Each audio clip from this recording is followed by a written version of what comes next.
Management లో accounts, banking, interviews, team management మీకు training ఇస్తారు. మార్కెటింగ్ అంటే డిజిటల్ మార్కెటింగ్ కాదు, డైరెక్ట్ మార్కెటింగ్.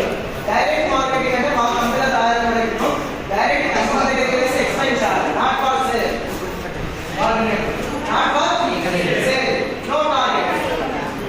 ఎక్స్ప్లెయిన్ అనేది ఎందుకోసం చేయాలంటే మా కంపెనీ సక్సెస్ కావాలి, అందుకోసం మీ దగ్గర మార్కెటింగ్ చేస్తారు.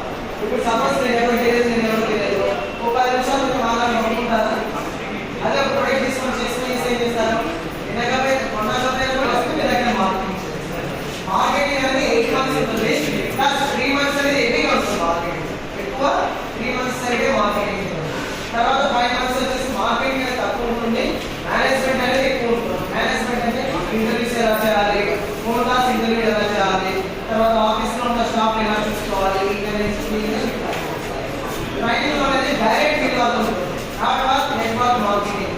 నెట్వర్క్ మార్కెటింగ్ అంటే డైరెక్ట్ ఉంటుంది, నెట్వర్క్ మార్కెటింగ్ మేనేజ్ చేస్తే అమౌంట్ రాదు. మన అలా కాదు, రేపు ఎందుకోసం మీ దగ్గర మార్కెటింగ్ చేయిస్తామంటే మాకు టార్గెట్ స్కిల్స్, కమ్యూనికేషన్ స్కిల్స్ కావాలి. టార్గెట్స్ ఎంత ఉన్నామంటే ఇక్కడ మనం తీసుకున్న సేల్స్ కావాలి. సేల్స్ కాదు, ట్రైనింగ్ మేనేజర్. ట్రైనింగ్ మేనేజర్ అంటే ఒక మేనేజర్, ట్రైనింగ్ మేనేజర్ అంటే ఒక మేనేజర్ కోసం ట్రైనింగ్ తీసుకున్న అందుకోసమే మీ దగ్గర తర్వాత మార్కెటింగ్ కి మీకు ఎటువంటి సంబంధం లేదు. ఓన్లీ ఆఫ్టర్ ఇంటర్వ్యూస్ చేయడం, మీరు మా దగ్గర అలాగే కొత్త స్టాఫ్ వాళ్ళను ట్రైనింగ్ చేయడం, వాళ్ళ స్కిల్స్ ట్రైనింగ్ చేస్తారు. సో ట్రైనింగ్ కంప్లీట్ అయిన తర్వాత కన్సల్టెన్సీ అంటే మీకు కంపెనీకి 3 వ్యక్తులు బ్రోకర్ అంటే మీ దగ్గర నుంచి అమౌంట్ తీసుకుని కంపెనీ వాళ్ళు తెలుసు, మీరే తెలుసుంటే రెఫర్ చేస్తానని డైరెక్ట్ కంపెనీ వాళ్ళు. ఓకే, ఏపీ గవర్నమెంట్ రిజిస్ట్రేషన్ కంపెనీకి వచ్చాము. సో మన దాంట్లో కొన్ని కండిషన్స్ ఉంటాయి. ఒరిజినల్ సర్టిఫికేట్స్ తీసుకోము, ఒరిజినల్ సర్టిఫికేట్స్ తీసుకోము. No agreement.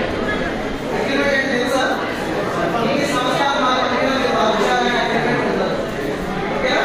No fees, no fees అంటే మీరు ఒక రూపాయి కూడా మా కంపెనీలో ఇన్వెస్ట్మెంట్ చేయాల్సిన అవసరం ఉంటుంది.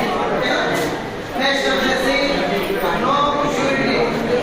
నో షూరిటీ అంటే కంపెనీ మీకు ఇచ్చే షూరిటీ కాదు, కంపెనీ మీకు ఇచ్చే షూరిటీ కాదు, కంపెనీకి మీకు ఇచ్చే షూరిటీ. అంటే కంపెనీలో అమౌంట్ డిపాజిట్ చేయడం,